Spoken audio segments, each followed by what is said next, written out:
Hello, good morning. Good morning. Ang pag-usapan natin ngayon na interesting topic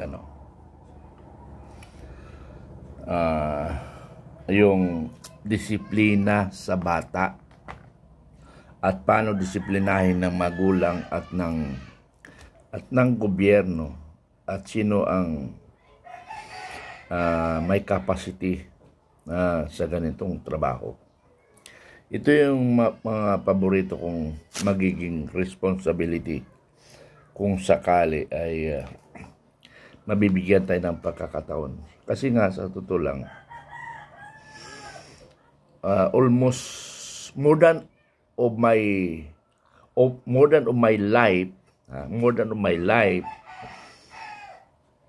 ay serbisyo publiko ang nagiging primarily sa aking buhay, because I started serving the country with the age of 13 years old. So meaning, from 1 year old to 12 years old, yun lang yung nasubukang life of young boy, life of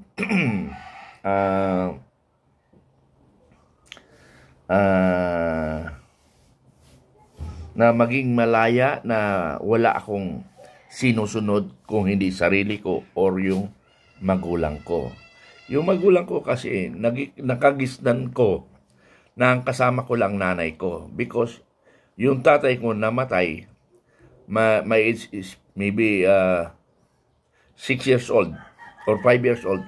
Hindi ko na rin alam, Ang nire-recall ko kasi, kung ma-recall ko kung paano pinatay ang tatay ko, wala akong na-recall na nakita ko nakabulong tatay ko. Ang kwento na lang ang nabasihan ko. Ang kwento na lang nabasihan ko. So, from that age, 1 to 12 years old, diyan lang ako naging malaya na buhay sibilyan. From the start of 13 up to now, 65 na ako ngayon, I'm still serving the country. Kasi nga, parang gusto ko talagang magserbisyo sa taong bayan. Ang problema nga lang, kasi gusto ko rin mag-join sa gobyerno after my retirement in the military service, After my retirement, nagustuhan ko pa rin magserbisyo sa publiko after my retirement. Gusto ko pumasok sa politika, gusto ko kasi mayroong gusto akong patunayan sa sarili na magkaroon ng pilot o model sa isang barangay or isang municipality. Yun ang gusto ko sana mangyari. Pero ang iniisip ko kasi, budget. Anong budget?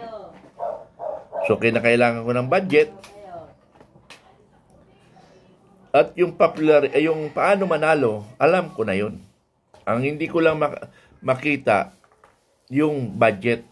Kasi kung kinakailangan mo ng budget, medyo, kung wala ka na pagsimulan, gagawa ka ng drama, gagawa ka ng paraan. So, maaring sama-samang paraan yun para lang manalo. So, yun ang inayaw ko sa sarili ko. Inayaw ko sa sarili ko. Pero, maganda ito. Pakinggan natin ang kwento sa buhay ni Ruben Padilla. Buhay bata. Bata siya noon. Pakinggan natin. Ilan taong kayo nakulong? 3 taon at kalahati po.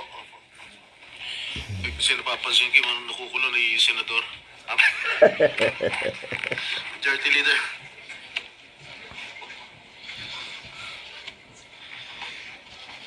Mr. President, pero hindi ka nagbabayad ng kasalanan mo.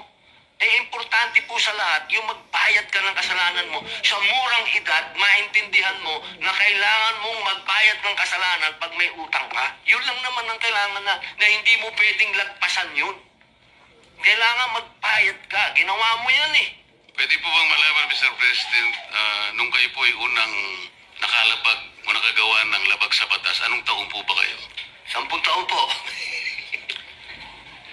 Napakaswerte po ng intervention na ginawa ng ating bansa sa inyo sapagkat sa kabila ng maaga po ninyong pagkakalabag ng ating mga batas, ngayon po ay kausap ko na kayo bilang isang senador ng ating bansa. Opo. Hindi ba tama na kagaya po ng inyong inaasam, lahat po ng ganun siguro kamurang edad ng mga kababayan natin o mas murang edad pa sa inyo ay kung tinapatan ng mga intervention ng mga reform at rehabilitation para sa isang bata, di sana lahat ng batang yun ay baka sakaling susunod sa yapak ninyo. Ginoong Senador, tama po ba yun? Opo, tama din po. Tsaka, ma-share ko lang po, siguro po kung meron na po talagang sa panahon namin, kasi ang nangyayari po kasi noon. Ano po ba yung panahon ninyo, no? Talaga pong maloko po tayo, patron eh. Talagang, Panahon na rin po ni Senador Tulfo yung panahon ninyo. ay, magkaedad lang naman po. Tulfo. Pero talaga pong, meron naman po akong biography eh. Pag nabasa po nila, makikita po nila, talagang na-involve po tayo sa murang edad. Kaya lang po, nakikita ko po yung sarili ko kasi dito. Kung nung murang edad, ako po yung nadisiplina na, baka hindi na po ako nakulong. Ang nangyari lang po kasi, dahil nung araw, dahil ako po yung anak ng gobernador, siyempre po, pag nakagawa ka ng kasalanan, para ka na rin may batas na, anak ni gobernador yan, huwag nyo nang pakialaman. Ganun po ang nangyayari. Kaya, habang ikaw ay nakalulusot, hanggang sa naging bata ka ng presidente nung araw, si Robin Padilla, bata yan ni Fidel Ramos, huwag niyong galawin.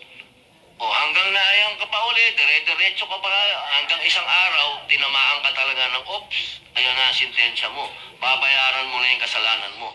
Doon lamang po ako nagkaroon ng pagkakaintindi. Kasi galing ka sa pinakamataas, ikaw ang superstar, tapos ginawa kang lowest mammal, bilanggo ka, kung tawagin ka ng gwardya, ka rito. Ma-realize mo, boss. Ma-realize mo, patron, na teka, kailangan kong magbago. Kasi pag hindi ako nagbago, ayokong tumagal dito sa kulungan. Yun lang naman po kasi yung tamang paraan ng rehabilitasyon. Kasi kung babalikan ko po nung araw na nakalulusot ako, boss, maniwala po kayo sa akin, hanggang nakalulusot yan, patindi ng patindi. Mr. President, para hindi siya talaga makalusot, naiintindihan ko po ang mga amyenda na gusto po ninyong mangyari. Palakasin po natin yung sa discernment. Opo. Na kinakailangan malinaw na yung batang gagawa ng paglabag, lalong-lalo na yung mga karumal-dumal na mga krimen, ay magkaroon man lang po ng talagang listahan na kapag ito ang lahat ng mga... Okay. Ilang araw ako naglaway dito. Finally, nandito na yung dried mango ko na salt Okay. and chili. Kung mahilig listahan na kapag ito ang lahat... Kung magpatuloy, gusto ko rin pong makiramay dun sa mga biktima ng karumal-dumal na krimen at ako ay nakikisa kay Senator Robin sa kanyang damdamin dito sa mga pamilyang naapektuhan nitong mga karumal-dumal na krimen. At yun na nga, nasabi ko ho na naririnig ko rin po ito sa ating mga punong barangay, naririnig rin ho natin sa constituents ho natin. Pero mga kasama, tama po si Senator Kiko na napag-usapan ho ito namin ng mga unang panahon. Hindi ko na matandaan kung kailan yun. No? May mga unang panahon. Dahil nung inimplementa po itong batas. Ang iba'y nakahiga, ang iba'y nakaupo. Sa loob ng CR, may taong natutulog, 4 na tao. Iihi ka, makikiraan ka. Pagyaan po lahat yan, ay nadaanan ng isang tao, doon ka mag-iisip na magbago. Yun lamang po ang aking mungkahi. Hindi ko po kayo kinokontra, lahat kayo, tama po ang sinasabi ninyo, lahat yan. Ang argumento ko po doon lamang sa gumawa ng heinous crime. Hindi po ako sang-ayon na ito lang ang gagawin natin sa mga ito. Senator Victor Pastor. Thank you, Mr. President. Sa ating pong buting senador mula po sa Bicol at Nueva Ecija. Nais ko lamang pong sabihin na tama naman po ang paggawa ng batas nitong Juvenile Justice Welfare Act dahil ito po ay alinsunod doon po sa pinirmahan natin sa United Nations Convention on the Rights of the Child na sinasabing hindi dapat babaan ang edad ng criminal responsibility bilang miyembro po ng United Nations. Pero ang problema po, nung ipasa po natin ang batas, hindi po tayo nakahanda. Bakit ko po nasabi, nung ako po yung nag-DSWD Secretary, ito pong unang hinanap po natin, ilan po ba ang ating mga rehabilitation centers, juvenile facilities? 11 lamang po. Tama naman po si Senator Pangilinan, sa mga bawat city po na sa 117. Meron po tayong 149 cities sa buong bansa. Meron magsabi sa iyo, wag, kahit magulang ngayon. Of course, your parents can say that, diba? So if any one of us here want to vape, that's up to you. Pero kung magka-lung disease ka, that's not up to you. Diba? Kasi part ng science yan eh. Diba na bawat desisyon mo, kung mandaya ka sa exam, nasa sa'yo yan. Pero pag nahuli ka, expelled ka, ano bang ine-expect mo? So ang point ko, Senator, Brother Robin, diba? There are many issues included here. Halimbawa, corporal punishment. On one hand, there is a lot of science showing na let's step away from corporal punishment. On the other hand, hindi ko lang alam sa Quran, sa Bible, di ba, yung do not spare the rod, di ba? So, dun sa show namin ng ate ko kasama ni Buhay Bunda na naging topic yon na kasi meron isang magulang, bata kasi siya naging magulang, kino-complain siya ng ate niya kasi ina-abuse yung mga anak niya. Yung sobrang palo, etc. Pero ang pagkasabi naman nung ate niya, parang matanda na sila, ginaganong pa. So parang sabi ni Ate Pia, so nung bata pa, okay na i-abuse. So nung tinatanong ni Kuya Buhay Bunda, so tama ba any kind of palo masama? Sabi ko, iba yung masama sa bawal. So there are certain people who believe any corporal punishment sa bata bawal. There are certain people who believe pwede. But sa batas, malinaw ang bawal yung abuse. So for example, kung halimbawa sinumbong nung sa kantin, nagnakaw doon, bawal bang paluin ang kamay? Pero obviously, Senator, di ba? Halimbawa, sinuntok sa tadyang, sinipa sa pinasa. Obviously, abuse yun eh. So, where do you draw nasabing tama? Yung tama? Pagbabago sa iyo hanggat hindi ka nagsisisi. At napakahirap po yan ma-achieve ng isang batang gumawa ng heinous crime sa Bahay Pag-asa. Hindi po niya yun kailanman mararamdaman doon. Kailangan po talaga merong youth detention center at kung dumating na po yung punto na nakita natin talaga na meron na siya talagang intensyon na magbago, doon po pwedeng pumasok yung... Let me appreciate that answer and again emphasize, no? So halimbawa, may barkada, gumawa ng karumal-dumal, 5 sila. Ang attention natin nasa 5 lang yun eh, na where may discernment ba hindi, paano magbabago.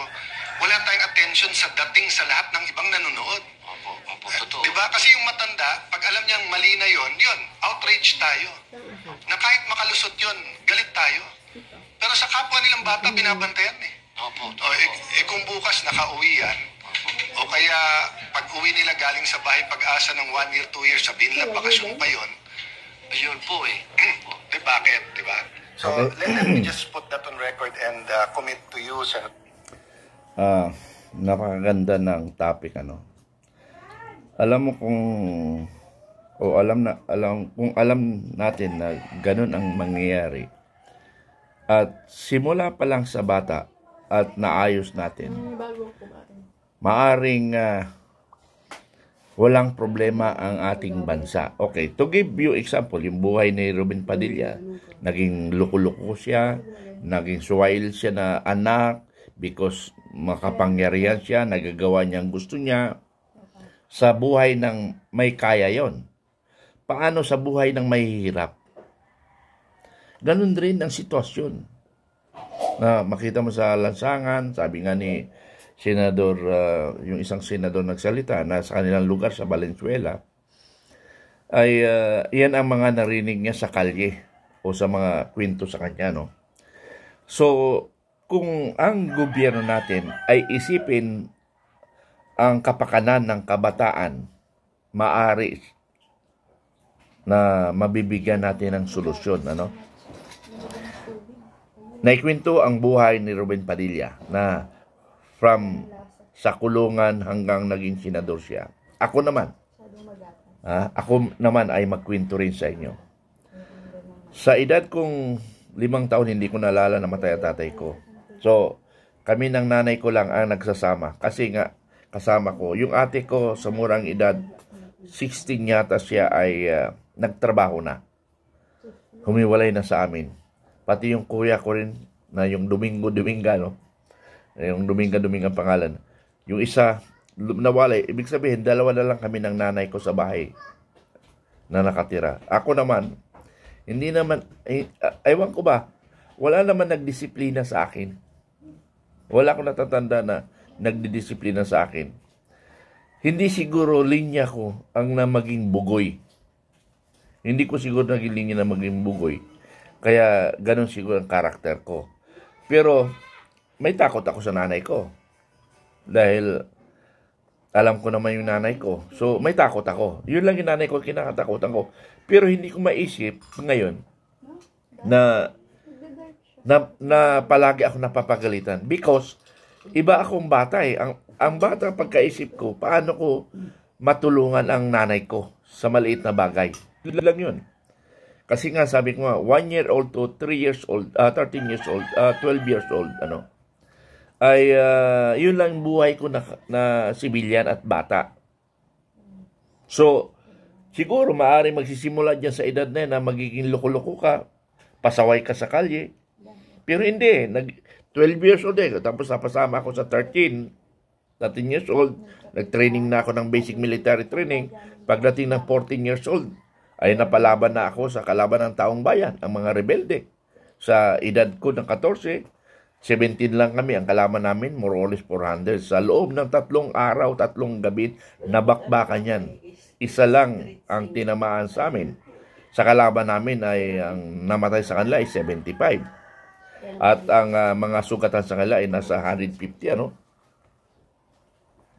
So sa murang may nag-14, hanggang pinag-aral ako ng Special Forces at naging sundalo ako sa Special Warfare Brigade sa edad na 18 years old.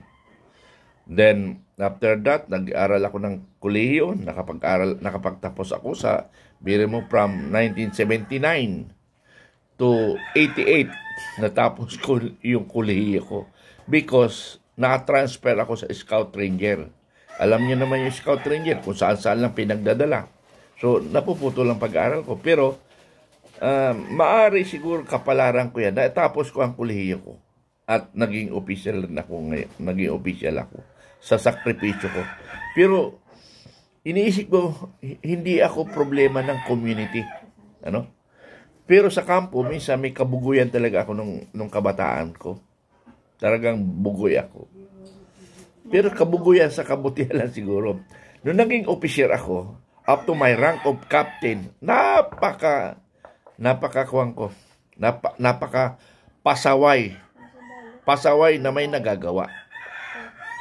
May nagagawa na pasaway. Yung bang ibig sabihin lang, bilang isang military, maging maingat ka, kasi baka maisahan ka ng kalaban.